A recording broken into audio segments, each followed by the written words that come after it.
Okay, this is going to be a pay-per-view rewind for AEW and Ring of Honor combined. Now, I'm going to actually add the three major Ring of Honor, shows, to this, recap of the year. So yeah, man, let's get right down to it. I just want to say this about the year, that AEW had. Obviously, that spot with Sports Illustrated.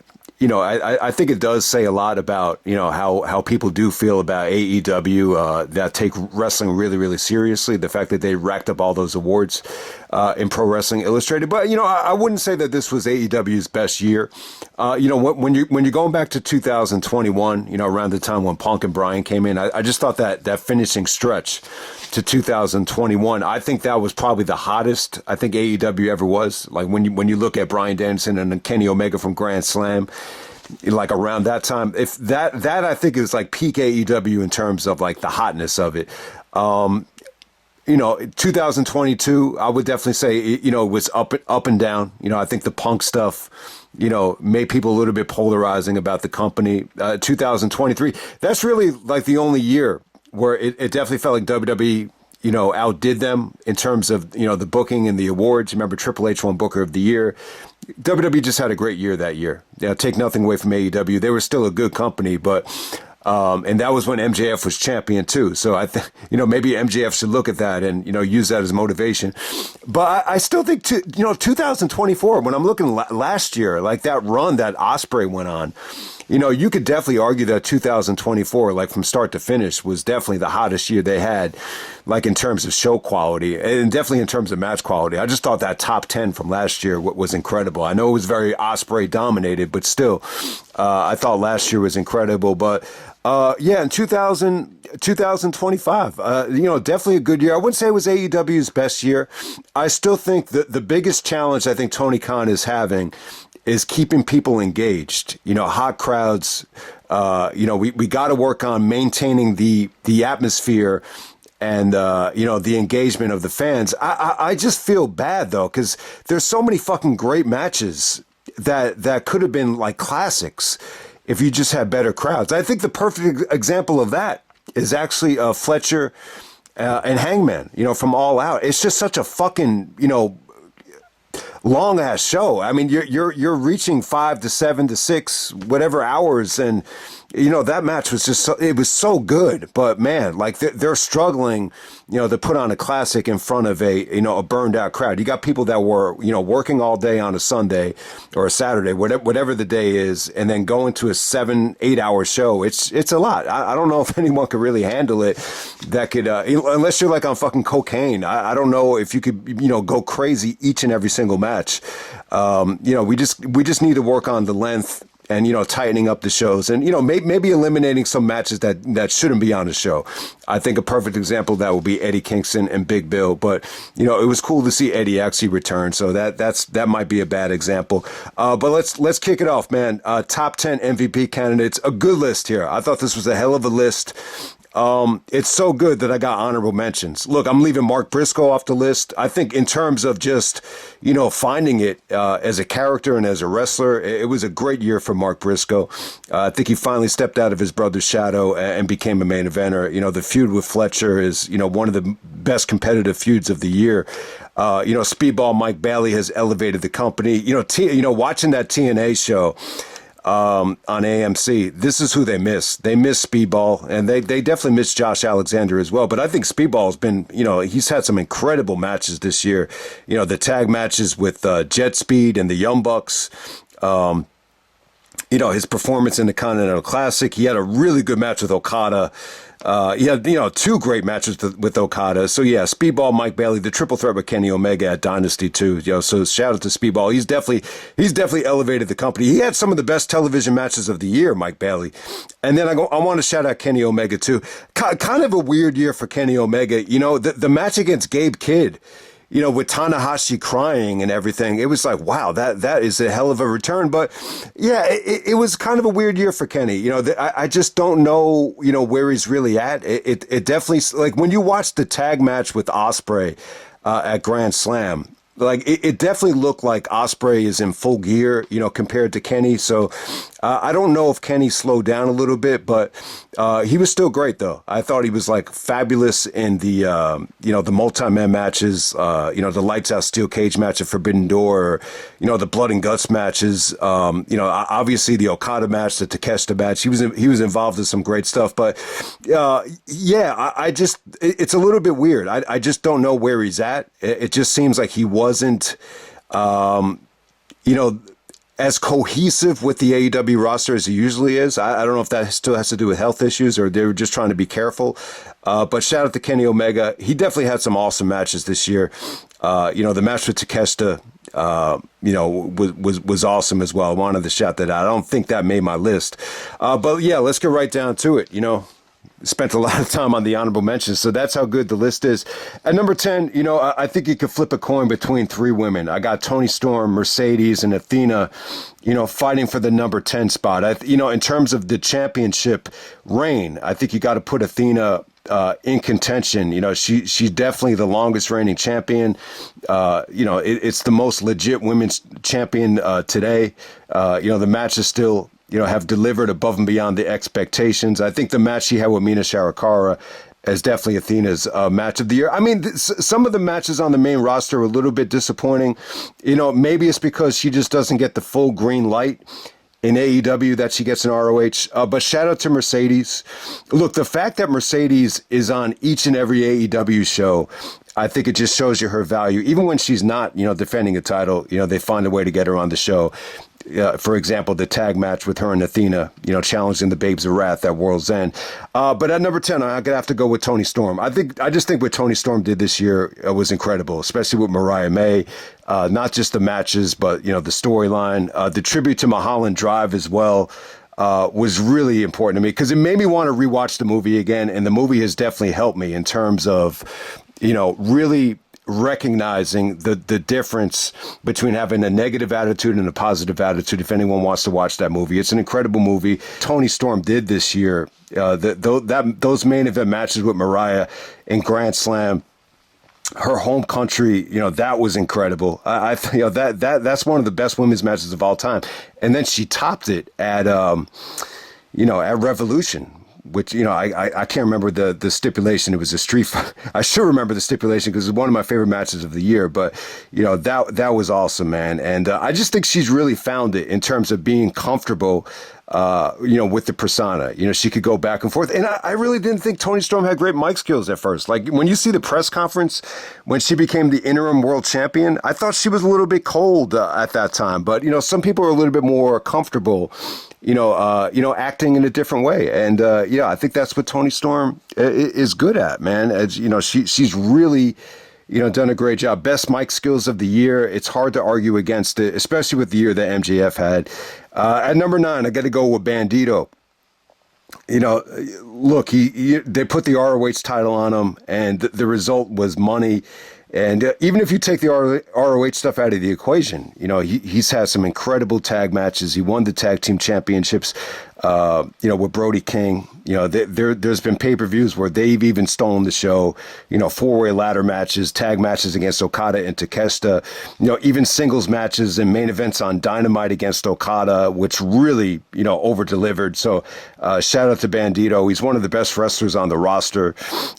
He might even be, in the PWI 500. I'd be curious to see where Bandito ranked on the PWI 500, because if you could defend the ROH title and then win the tag titles, especially in multi-man matches, and defend them successfully, they use that as a moment. They give you like a top 5, moments of the year, and Bandito's had a lot of them.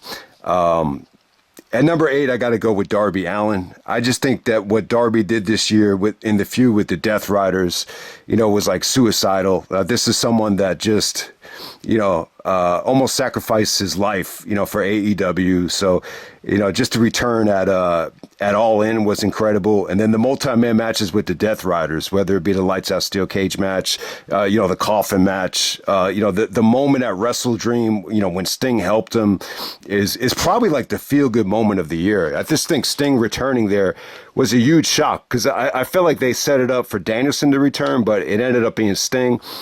And, one of the best Sting moments. And, I thought it gave Darby some momentum. Even the match with Gabe Kidd, a lot of people like that even more than me, which I thought was good. I just thought it was a little bit short. I just wish they got like a better platform than what they gave them, but it was still awesome, man.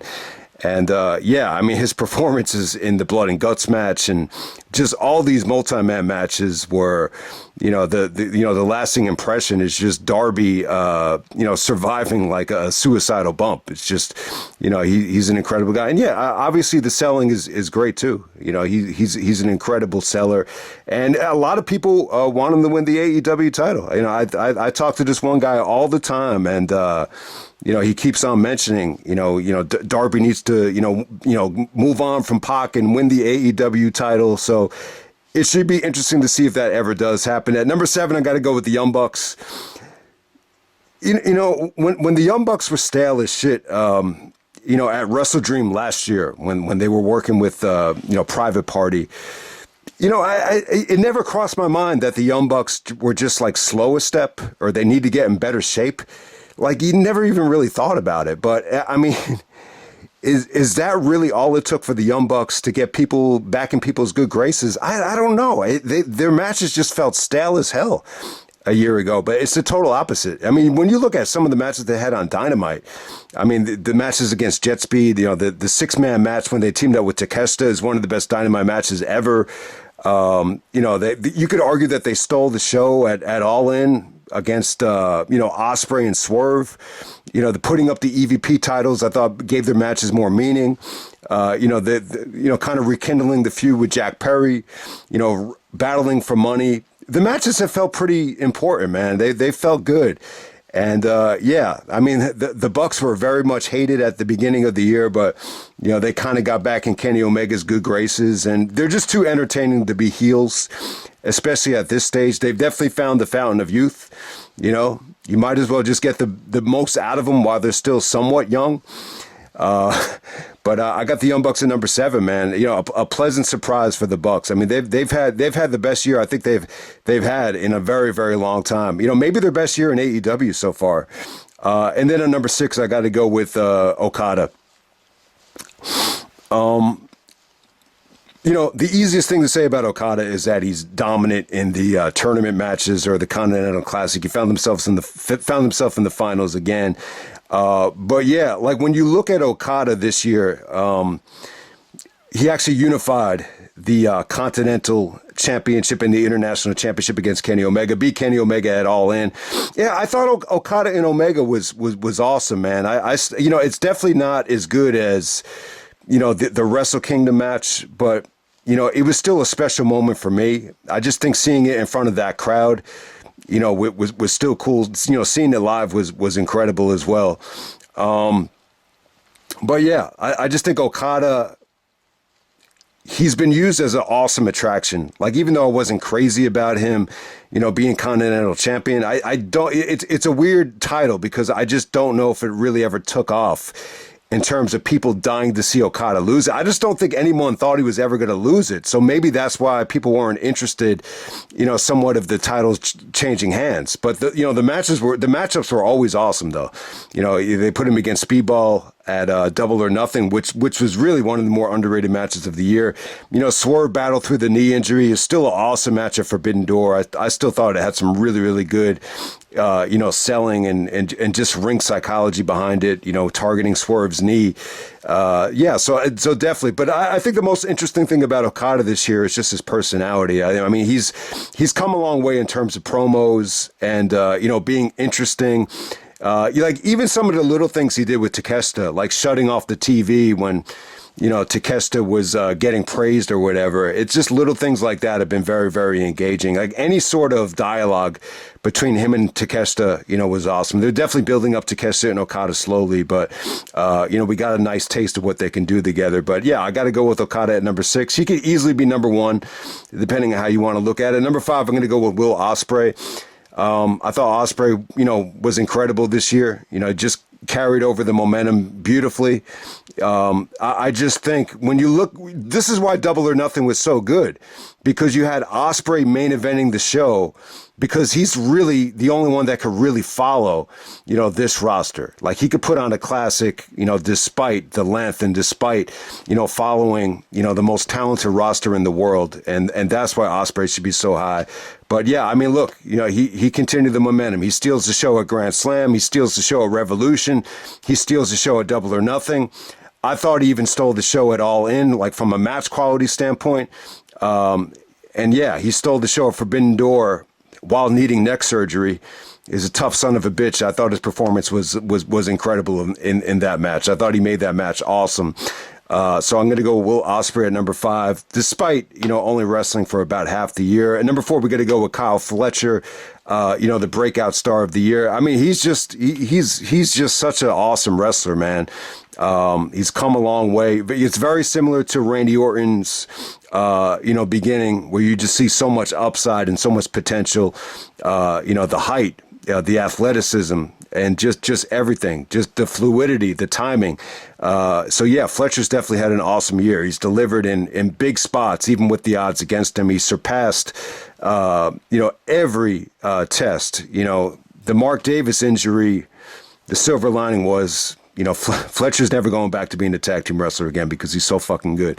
Number 3, I'm going to go with Jon Moxley. Moxley definitely would have been, an MVP. I definitely think you could argue that Mox is the MVP. What probably cost him is, a lot of people are going to use, the style against him. He wrestled a very, very, I'm not going to say watered down, but he wrestled a certain style, to get the company to a certain point where to get to that boiling point. And the boiling point was at All In Texas, when he finally, got the belt, when we finally got the belt out of a briefcase. But yeah, I thought what Moxley did this year was cool though. I think all the feuds and the mic work and, just his effort, in some of these hardcore matches, was incredible.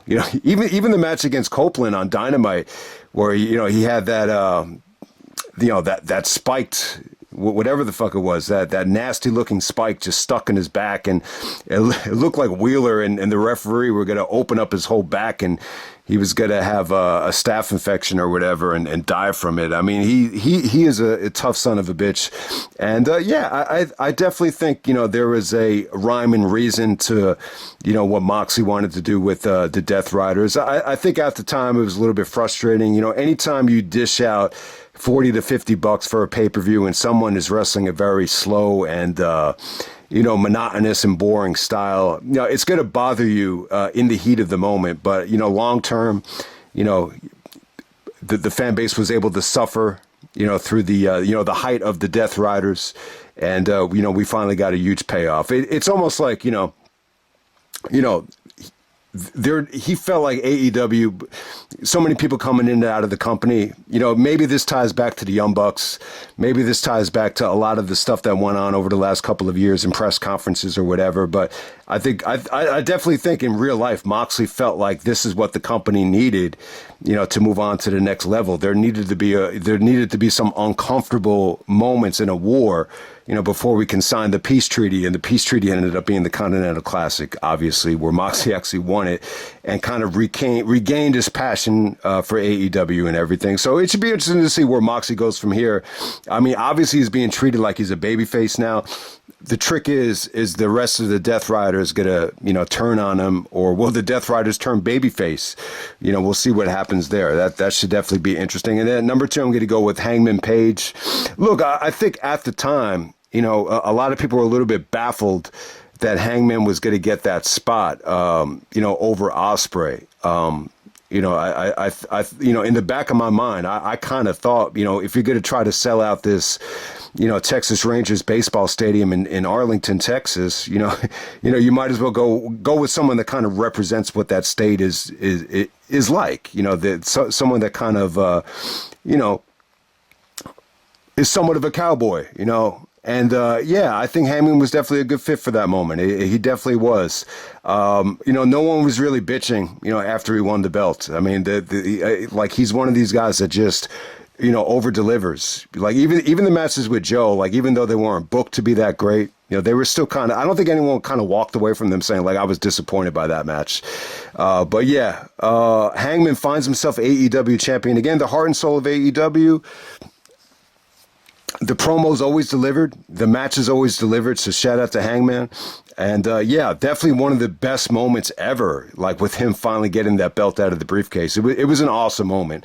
I just don't know if anyone thought it would be him. But once the moment did happen, though, it kind of made all the pain and suffering go away.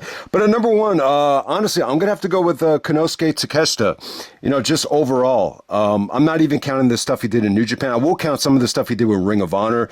Yeah, there's a lot of people out there that think Takeshita's match with Bandito was match of the year. Just overall, even beating out any AEW match. So I think Takeshita deserves a lot of credit for that. I think, what he's done, his popularity, even in the match with Okada, you could just see the fans are just blown away by his moveset. I just think he's the best wrestler in the world right now. Personality-wise, you could probably put Okada over him in terms of, who's showing more personality, but still, man, to me, it's about wrestling. This guy has improved so much. He's just, I just feel like if he's on a show and he's wrestling one of the best, it's going to be, something worth seeing. So I just think Takeshita's had the best matches all year, wherever it's been. New Japan, Ring of Honor, AEW. He's an incredible talent. And yeah, I think AEW and everybody should be lucky that he's in our good graces. So yeah, that's my top 10. This is going to be my top 25 AEW ROH matches of 2025. I know this is late. A lot of people were able to get this up right after World's End, but better to be accurate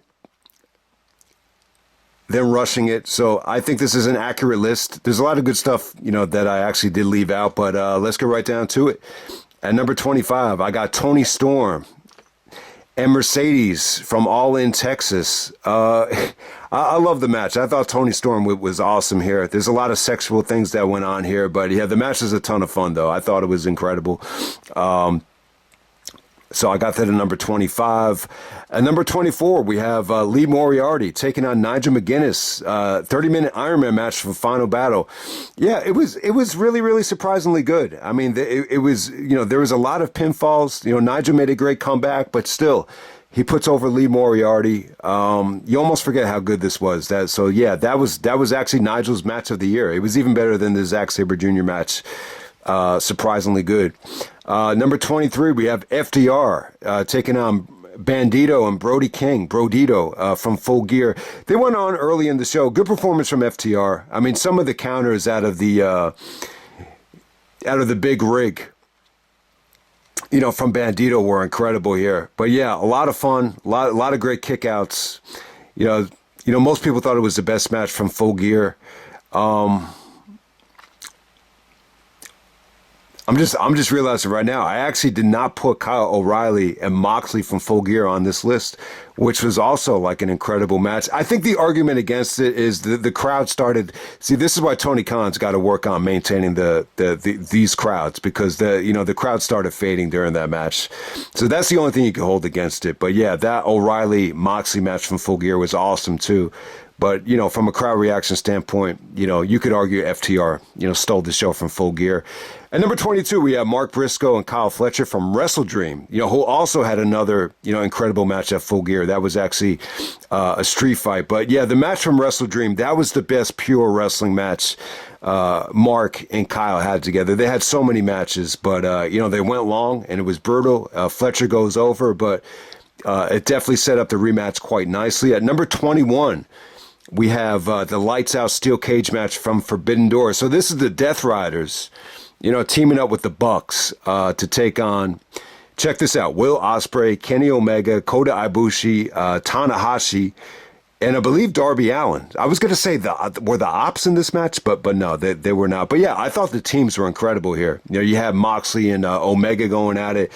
You had a little bit of teasing Ospreay and Omega. not getting along here, but obviously they couldn't really play with that. This is Ospreay's, last match for a long time. He got beaten up after the match was over, but his performance was incredible. I thought it was a fun-ass match. Tanahashi actually gets the pinfall here, believe it or not. At number 20, we're going to go with Takeshita and the Young Bucks taking on Bandito, Kyle O'Reilly, and Roderick Strong, Paragon. This is from Dynamite 300. Holy shit. When I watched this match, I said to myself, man, the Bucks are really, back in form. It wasn't until this match where I said, man, they look just better than ever. I think I really said that. But it was an awesome match. And you can even see here that Bandito and Takeshita was going to be an awesome match. This was before Supercard of Honor. At number 19, we have Darby versus Moxley. This is the Wrestle Dream match, the I Quit match. It was incredible. I know the wrestling isn't going to get a lot of love here because it was so over the top. Yeah, you had murder attempts and drowning attempts, but Sting coming out was a huge moment. I thought that was an awesome main event. At number 18, we have Okada versus Takeshita versus Dorada. This is Masquerade Dorada. This is actually from All Out, the triple threat match. Yeah, I mean, you just get to see a lot of competition between Okada and Takeshita, but Dorada quietly just steals the show and wows the crowd, with his athleticism there. So yeah, like one of the funner matches from All Out. Definitely check that out. Number 17, we have Moxley versus Takeshita to main event Collision. This is part of the Continental Classic. I just thought it was really competitive. You finally get to see these two guys healthy. The last time these guys wrestled, I believe it was at Double or Nothing last year. Moxley had like a bad shoulder or whatever. It was still good, but this is them at full strength. And I just thought, some of Moxley's counters to the Blue Thunder Driver into the headlock were just sweet. Takeshita goes over Moxley there, but obviously Moxley would win that tournament. At number 16, we have Ospreay versus Swerve. This is the kickoff summer blockbuster. They go about 30 minutes here, ends in a 30-minute draw. I mean, there's some incredible moments here where Ospreay is just kind of laid out right by the ring apron and Swerve is about to double stomp him. And then I think the clock expires and, the fans hated the finish and the Young Bucks come out and ruin the party. Death Riders come out and ruin the party. But, it was a rematch to what I thought was last year's match of the year. And you got them going 30 minutes, which was a treat. I thought it was awesome. Number 15, we have the Anarchy in the Arena match. From Double or Nothing. Let the bodies hit the floor, man. It was a lot of fun. Once you got past all the music, this was definitely the best Anarchy in the Arena. You had Kenny Omega's team, going up against the Death Riders and the Young Bucks. I mean, the Young Bucks are awesome here. But, Swerve, did some crazy stuff out there. Samoa Joe was in the match. The Ops are in the match. But, I got to say, man, these Death Rider matches, blew away the expectations, and that Anarchy in the Arena. Look, the Double or Nothing won Show of the Year in Pro Wrestling Illustrated, and it's, because, the Anarchy in the Arena, put the match over the top. There are times where I feel like the match kind of holds the show back, but in 2025, that was not the case. This was the best Double or Nothing that they've ever put on. Number 14, we have Moxley versus Fletcher. This is from World's End, the semifinals. Moxley goes to the finals here and defeats Fletcher. Yeah, it ends up choking him out. The interesting thing about this that I forgot to touch on, Fletcher actually tries to find the Don Callis screwdriver, but he doesn't find it, and it ends up costing him the match, kind of teasing a temporary heel turn for Fletcher. If that ever comes, maybe it's come already. But yeah, this is where Moxley, got himself back in the good graces of the Chicago fans, with this performance right here. At number 13, we got Bandito taking on Hechicero from Death Before Dishonor. Man, this was fucking incredible. If anyone got the chance to see this match, man, this was on its way to being like the best thing of the year. This really felt like one of those matches that, you just had to go out of your way to see. Even if you didn't watch the whole show, this is just one of those matches that you would just hunt down, individually. It felt like it's just a Noah match or a CMLL match that you would just, search for and just try to get your hands on. Like, that's how good it was. The finishing stretch, they kind of lost the crowd. They probably went a little bit too long. I mean, they almost went like 40 minutes here. But yeah, I mean, just another incredible performance from Bandito, and just showed you how skilled Hechicero was. He was able to prove that he could do it all here. So definitely check that out. They stole the show from Death Before Dishonor. It was good, man. It was so good that it's almost on the same level as the Takeshita match. At number 12, we have Kenny Omega and Will Ospreay teaming up to take on Takeshita and Kyle Fletcher. This is the opener of Grand Slam. Incredible stuff here. Yeah, Omega definitely struggled at certain points in this match. You could tell some of the Poison Rana stuff, wasn't quite, Kenny. But I think, I just think he's still battling through the, still trying to get back in rhythm at this time. But Ospreay really picked him up. That finish is incredible. The hidden blade and the one-winged angel, awesome finish. That Grand Slam show was fun as hell, actually. So definitely check that out. You almost forget about how good that match was. At number 11, we got Kenny Omega taking on Okada at All In. Okada goes over thanks to Don Callis. But yeah, I thought the silver lining of Callis was that you could actually do the one-winged angel and have a break up there. I know no one's really ever kicked out of it in a long time, besides, I guess, Kota Ibushi. But yeah, Omega and Okada, it's a match I was dying to see ever since Okada came in. And it did not disappoint. I still think this was good. I would even put it above Omega's match with Takeshita from Revolution. I'll say that. At number 10, we have Kyle Fletcher taking on Speedball Mike Bailey from Winter is Coming. Yeah, Awesome match. Definitely the match of the Continental Classic. If you haven't seen it yet, Mike Bailey actually goes over Fletcher. But yeah, just an awesome stuff between two young studs in AEW. Number 9, we have MJF taking on Hangman. This is actually from Forbidden Door. So this is a rematch to the opener from Revolution. Look, I just think it was engaging. I just think what MJF did here with, his title shot and Mark Briscoe and just the referee, it's just some of the most creative stuff I think I've ever seen with a referee. It really is, very, very well booked. But it's one of those matches that you have to be watching it in the heat of the moment to really enjoy it. The replay value is not there compared to watching it live. But another incredible performance from Hangman. I think it was Shivani after the match was over. He just said, "Do you trust any other guy other than Hangman in a big spot?" And all right, so number 8, we have Young Bucks taking on Ospreay and Swerve at All In. Holy shit, this was awesome. If look, I think the only thing you could bitch about with this match is, some of the entrances. I remember, even Ospreay looked a little bit agitated that the Young Bucks took forever to come out. But the actual match was fucking incredible, though, man. I mean, this has some of the best breakups of the year.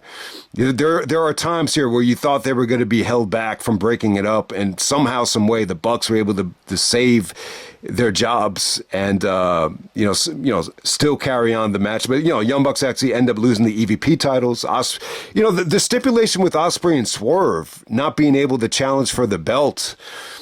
They're not going to be able to challenge for the belt anyway, probably because of injuries. Swerve just got a title shot at World's End, but yeah, Ospreay's not going to get a title shot for a while. So you could have still had the Young Bucks go over here, and it wouldn't have been that big of a deal. But yeah, I just thought this was an awesome tag team match. To see Ospreay and Swerve team together, I thought it was dope. Ospreay and the Bucks is definitely a winning combination, if you ask me. At number 7, we have Hangman versus Kyle Fletcher. This is the main event of All Out. It's an awesome match, man. I mean, this is just an example of, giving it everything you had. I just think, Fletcher, this is like the biggest match of his career, to main event, a show like All Out, which is a big show. Normally it is probably AEW's biggest show of the year. In most cases, they're in Toronto. They're going up against the WWE with the debut of ESPN, and Fletcher is in this huge spot with Hangman, and they just gave it 100%. It's an incredible match. At number 6, we have Takeshita taking on Bandito from Supercard of Honor at 6. I got this at 6, man. That just shows you how good the year was. But yeah, they created WrestleMania weekend magic. And it's not even WrestleMania weekend, but it definitely felt like that. But yeah, Takeshita and Bandito, I knew the match was going to be good. I thought, you put the belt on Bandito, it's definitely an upgrade than Jericho at this stage. and you got to give him Takeshita. I mean, it was a match made in heaven. It was awesome stuff. There's nothing I can say that's going to do the match justice, but it ended up being. Look, you could say what you want about Ring of Honor, but the fact that this is actually better than some classic ROH title matches at Supercard of Honor, it speaks volumes of how good it was. Number 5, I'm going to go with Toni Storm and Mariah May from Revolution. It was just so well done. I just think what really stood out here was how good the feud was. How they used Luther. The mic skills before this thing. I mean, how many times do you see people in the crowd with signs? About some of the promos during the feud. I think Toni Storm said to Mariah, "I sentenced you to a career of mediocrity," which is definitely playing off the acting, situation. And I thought it was awesome though. And I'm embarrassed. I can't even remember what the exact stipulation was. I think it was a Street Fighter, a Falls Count Anywhere match. But it was awesome stuff. There was like no lag here. The whole match, the crowd was into it every step of the way. Even the fucking celebrities in the front row were like blown away by how good it was. And number 4, I'm going to go with Ospreay versus Hangman Page, the main event of Double or Nothing, the main event and the finals of the Owen Hart tournament, where they left it all in the ring. It's incredible, man. I mean, I thought about putting this at number 1. Look, it was a huge, chance to put Ospreay in the main event. It was a safe main event, and it's not even for the title. I mean, the last couple of main events with Moxley, they had kind of dark endings, but you put Ospreay and Hangman in the main event here, you got an incredible, match. I mean, it's as simple as that. I thought it was awesome. Definitely. I just think if they didn't have the burden of going last, it probably would have been the match of the year. But, to actually follow an AEW show and go last and put on, a great match, it's very, very difficult. But, yeah, Ospreay and Hangman was awesome.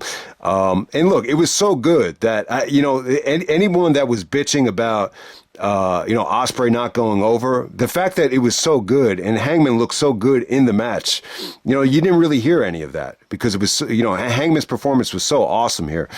At number 3, we have Will Ospreay versus Kyle Fletcher.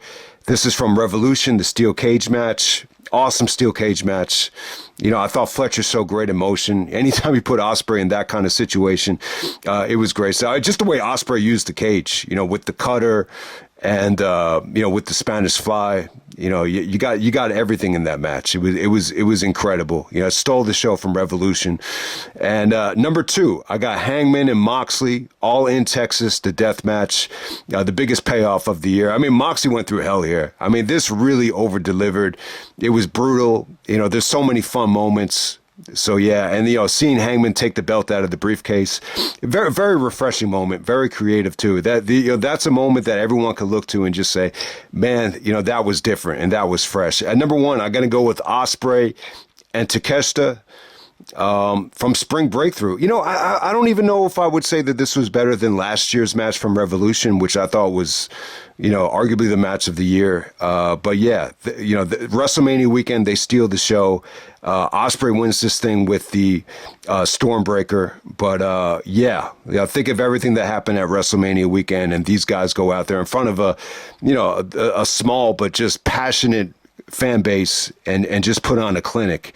Definitely the best television match of the year, and maybe one of the best television shows we've ever seen. Ospreay actually wins to advance in the Owen Hart over Takeshita. I gotta put that at number 1. It just held up really well. It's just a very, very passionate AEW crowd right there.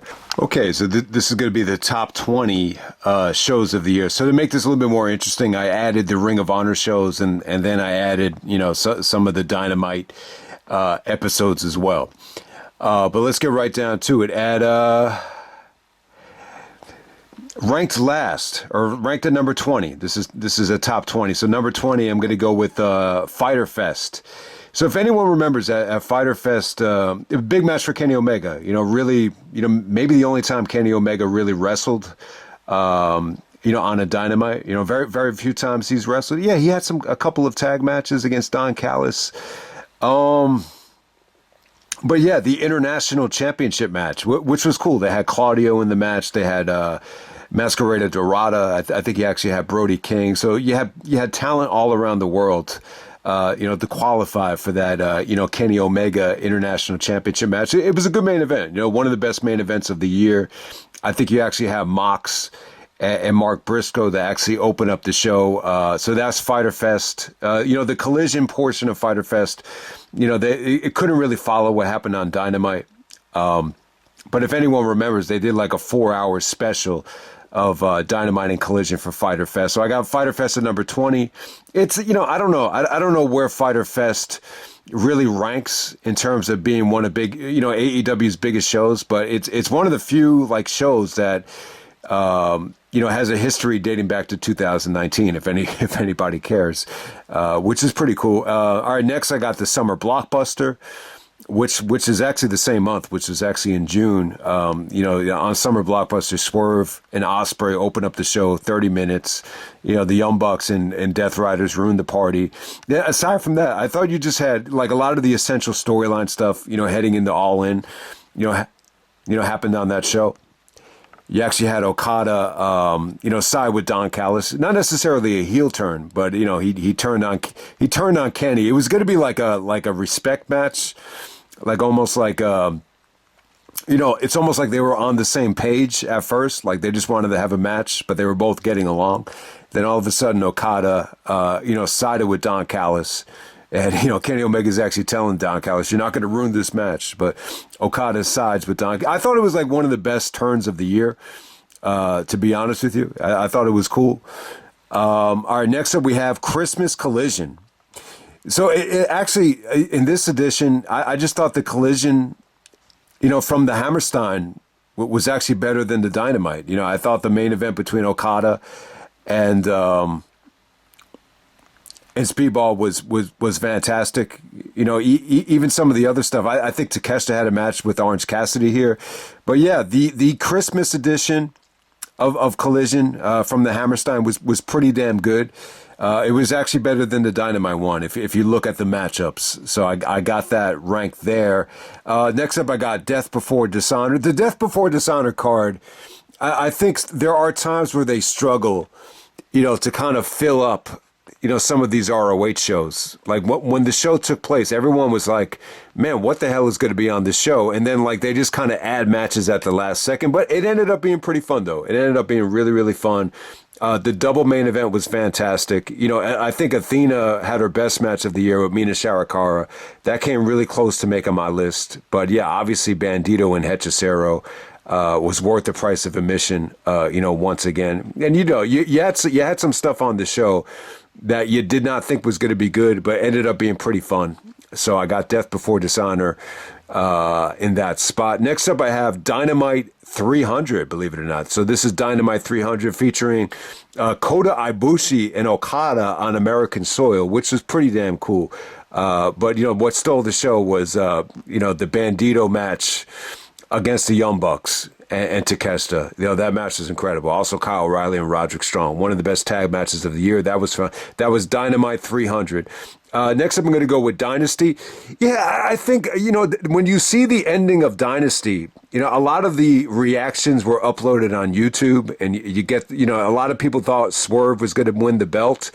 I thought it was a pretty cool show for Swerve, because even though Swerve didn't win, like when you see the reaction and the disappointment of some of the fans, it's like they came to see Swerve potentially win, and they went home devastated. So I thought it made Swerve look pretty good. But I think Dynasty was another up and down show. I thought it got off to a great start. Even the Kenny Omega match against Speedball and Ricochet. I think it was kind of like, I think at the time it was cool, but it wasn't a match you really wanted to go back to. I think it made Ricochet look kind of bad. The fact that, he's in a three-way and, he's clearly the weak link out of that bunch. Ricochet definitely had a great match with Swerve at Revolution. I really like that match, but I don't know. I don't know if he was really able to, carry on that momentum. But yeah, Dynasty was very up and down. There was just a lot of matches here that went on a little bit too late, and there's matches like Cole and Garcia is the perfect match. From this past year that just went on way too late in the show, and just no one gave a fuck about it, even though it was good.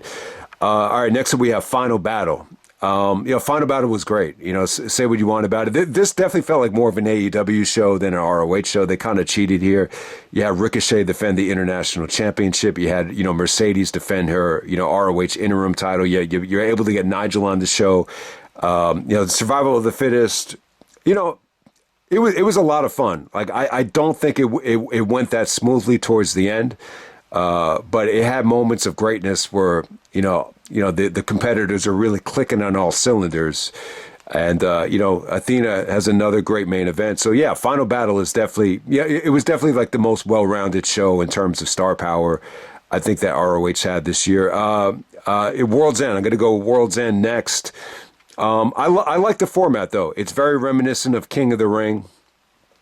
In some regards, I like starting off the show with semifinal tournament matches.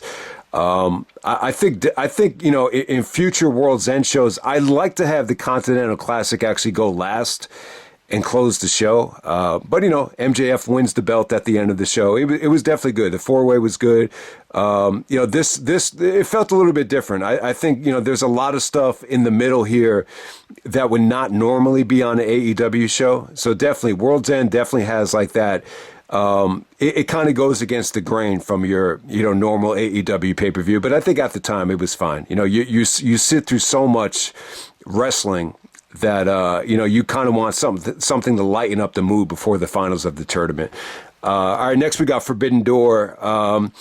Forbidden Door was kind of weird, man. I don't know why I thought this. I thought Forbidden Door was going to be in Wembley again. I guess I just wasn't paying attention, but I was assuming it was going to be in Wembley again.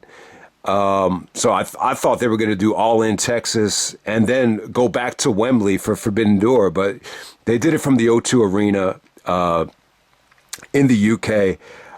Oh, it was pretty good. I think, the biggest gripe with Forbidden Door this past year was that, a lot of people just thought it didn't completely feel like a Forbidden Door, which is definitely true. It is disappointing because I thought, being in the UK, it would be a little bit easier to get access to, some of the New Japan talent.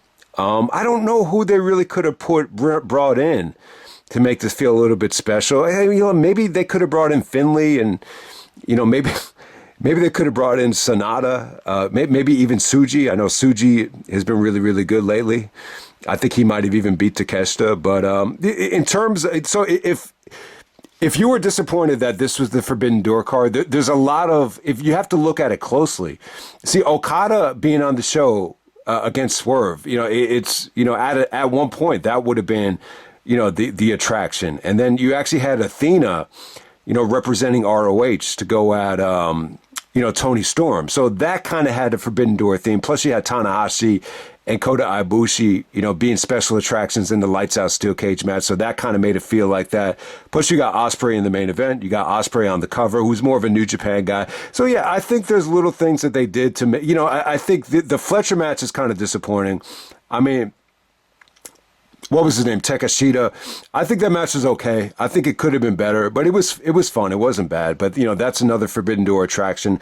But yeah, you get the point. I think a lot of people thought there could have been more done to make it feel like a Forbidden Door. The Mercedes match against a lot of the CMLL girls, definitely had that theme. But it was a tough sell. I think a lot of it was a tough sell for some people. But it was still a good show. Still a great show. I still think it had one of the best crowds of the year. All right, next up, I'm going to go with Winter is Coming. So yeah, Winter is Coming was great this year. Even with the Continental Classic stuff, you definitely had some great matches here. Yeah, you had Okada and Jack Perry, which was surprisingly really good. Like I said, it wasn't a great match, and maybe some people were pissed that Okada sold that much for Jack Perry, but it was pretty damn good. And then, like I said, man, Fletcher and Speedball, was an incredible match. And then, Eddie Kingston and Joe was good. I enjoyed it. I thought it was a good main event. At least they got one main event here with Joe coming in as champion and defending the title, with authority over Eddie Kingston. And it was cool that Eddie Kingston looked up to Joe and what Joe did in ROH. I thought it was a good main event. All right, next I'm going to go with Wrestle Dream. Wrestle Dream definitely had a feel-good ending. I enjoyed the show. I even said to somebody, I thought Wrestle Dream was better than All Out. And he was like, really? Do you really think so? I thought it was kind of funner to sit through. It kind of left you with like, it kind of left you on a higher note. But I think when you evaluate it as a whole, maybe it wasn't quite as good as, All Out. Next, I'm going to go with Full Gear. I think Full Gear was pretty damn good.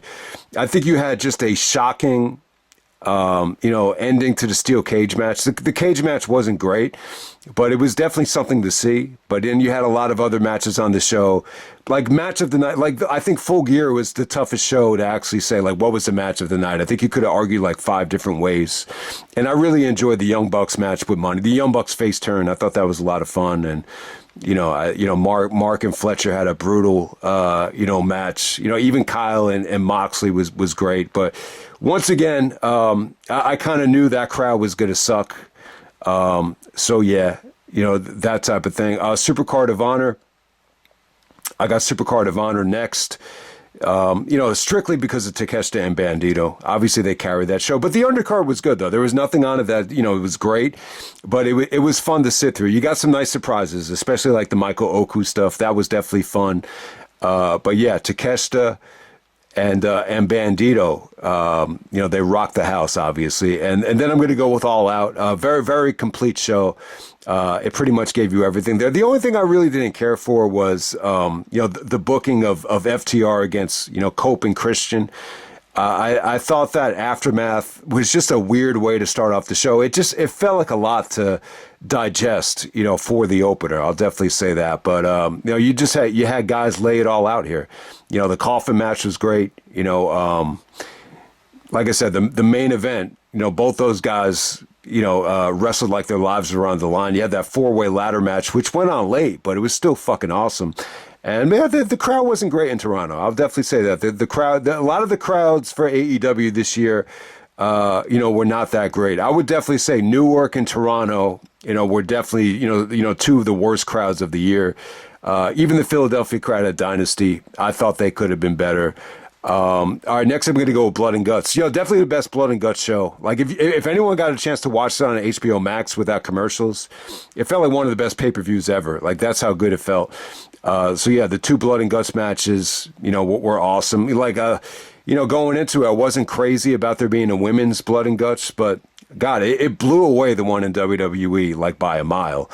All right, next up we have Revolution. Yeah, like I think at the time, like if you look at the start of Revolution until the main event, like you say to yourself, wow, this pay-per-view is just incredible. Like there's just so much good stuff here. Yeah, like even Kenny Omega and Takeshita, like you forget that match was even on the show. Even, Swerve and Ricochet. Well, that was definitely Ricochet's match of the year this year. But, I think, the main event was very polarizing. They just the way Moxley wrestled and, it was kind of a disappointing, night for Adam Copeland. Christian tries to cash in and, Moxley ends up making him choke. I thought the booking with Christian coming out made the match a little bit more exciting. So it was still an awesome pay-per-view, though. Like it was still like an engaging moment in the heat of the moment. So yeah, Revolution was definitely great. Revolution is usually their pay-per-view of the year. This might have been the best one had they just had a better main event, but it was still great. Next, I'm going to go with Spring Breakthrough. This is WrestleMania week. I mean, they gave you so much stuff here. Obviously, it had the match of the year on it. The Mercedes and Athena match was definitely a treat. That was definitely great stuff to open up the show. I think you had Josh Alexander and Hangman, which was good. I think that the Hurt Syndicate was involved in something fun there. So yes, the Spring Breakthrough show was definitely the dynamite of the year. And then we kick it off with Double or Nothing. Coming in second to last, I got Double or Nothing. Definitely the best Double or Nothing. Definitely the best Anarchy in the Arena. Definitely one of the best, AEW main events of all time. Probably the best Owen Hart tournament match we've ever gotten. You even had Mercedes match against Jamie Hayter to open up the show was fantastic. I would even say that's, that might be like Mercedes, match of the year. Like it was that good. Okada and Speedball, you almost forget how good that was. I mean, Double or Nothing was great. Even Tony Storm had a good match. I mean, the list goes on and on. But at number one, I'm going to go with All In Texas. It was 6 hours.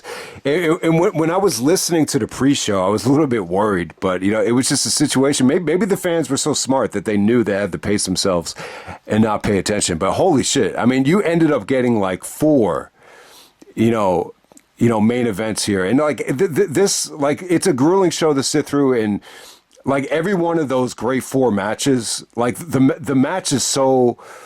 Like so much was put into every match that the matches actually feel like a show onto themselves. Like it definitely feels like that. So you had a quadruple double main event. I think you could argue four different ways of what the match of the night was, including you got a rematch to one of the great feuds of all time in Okada and Omega. And I just think the atmosphere in Texas, seeing that baseball stadium filled up with that much great wrestling, was awesome. I think the only thing you could really bitch about with All In was, the Adam Cole injury. That was kind of a Debbie Downer. But I think if you could look past that, I think it was great stuff. I think, the gauntlet matches, it was cool to see everybody get on the shows. Like it really, really was. It just kind of showcased everybody got a chance to shine here. All the women got a chance to shine. And even when you look at the men's, the one when MJF won, he won the, the casino battle royal to get a title shot. But, like, even if you could look past the MJF and Mark Briscoe stuff, which got an incredible build-up, you just had some incredible talent in that match, from Ricochet to Takeshita to Bandito, and you even got to see Juice Robinson. Yeah, I mean, it was kind of hit or miss, but it was still cool to see. And it kind of made the bigger matches feel special. So, yeah, I got All In Texas. Yeah, so to be honest with you guys, how many pay-per-views did you actually buy this year? I ordered Honor Club for all the Ring of Honor ones. And I'll be honest with you, most cases I don't order every pay-per-view. I'm able to watch it in different ways. But this year I actually ordered All In on Prime Video. I actually paid the full price for it. I actually got All Out on HBO Max. I got Full Gear on HBO Max, and I got World's End on HBO Max. So this is I probably spent more money on AEW on pay-per-view this year than most of the other years. In terms of what shows I think generated the most, discussion and buzz on YouTube. Yeah, I mean, it's probably All In, Double or Nothing, Revolution. For some reason, I think World's End came in last. And maybe Dynasty came in last in terms of excitement on YouTube. One of the other things I wish I looked at was buy rates. A lot of the buy rates really aren't out yet. But yeah, those are the top 20 shows of 2025. I definitely think, like, in terms of just the AEW pay-per-views, now you probably have Dynasty or World's End, towards the end of it. Wrestle Dream is kind of like in the middle. Most people would look at it as mediocre, for AEW standards. But yeah, I think it's really a battle. Revolution probably had like the best stuff on it. Like it definitely was like, it felt like it had the best streak of matches. Oh man, I forgot to mention. Now, I missed one of them. I have Grand Slam Australia at number 6. I forgot to mention that. But yeah, Grand Slam Australia is definitely in the list. I forgot to put Blood and Guts in, and yeah, I have Grand Slam Australia. All right, so this is how this is how I have it. It's like Wrestle Dream, Full Gear, Supercard of Honor, All Out, Grand Slam Australia, then Blood and Guts, then Revolution, then Spring Breakthrough, then Double or Nothing, and then All In Texas. So I actually did have Grand Slam Australia in that mix. It was definitely the best Grand Slam. Like that crowd in Australia was surprisingly good. I mean, it was actually was great. Like at the time, it felt like one of the best like AEW television specials ever. I thought every single match was awesome. And including that Mariah May and Toni Storm match. Toni Storm wins the belt in Australia. That match is pretty damn good as well. I think it's kind of overshadowed by the Hollywood ending match at Revolution, but yeah, man, that's pretty much it. I wish I could go in depth more about the numbers and the pay-per-view buys. I don't know when this Netflix thing is going to come into the equation. I think it would suck, to watch AEW on Netflix. It just feels wrong. It just doesn't feel right. But I don't know what's going to happen. But we'll deal with it when the time comes. But yeah, man, it's been an incredible year for AEW. I think Moxley, his state of mind with the Death Riders. Well, I think everyone kind of knew, like, it's one of those things where you just have to be patient. I mean, there was like a lot of frustrating things, but overall, I was pleasantly surprised with how, good the year ended up being for AEW. But still, I think we definitely have to. I think Tony Khan definitely still needs to work on, match order structure and just, keeping the fans engaged. I'm just in favor of getting rid of a pre-show. I know the pre-shows bring in extra revenue for advertisements, especially with HBO Max now.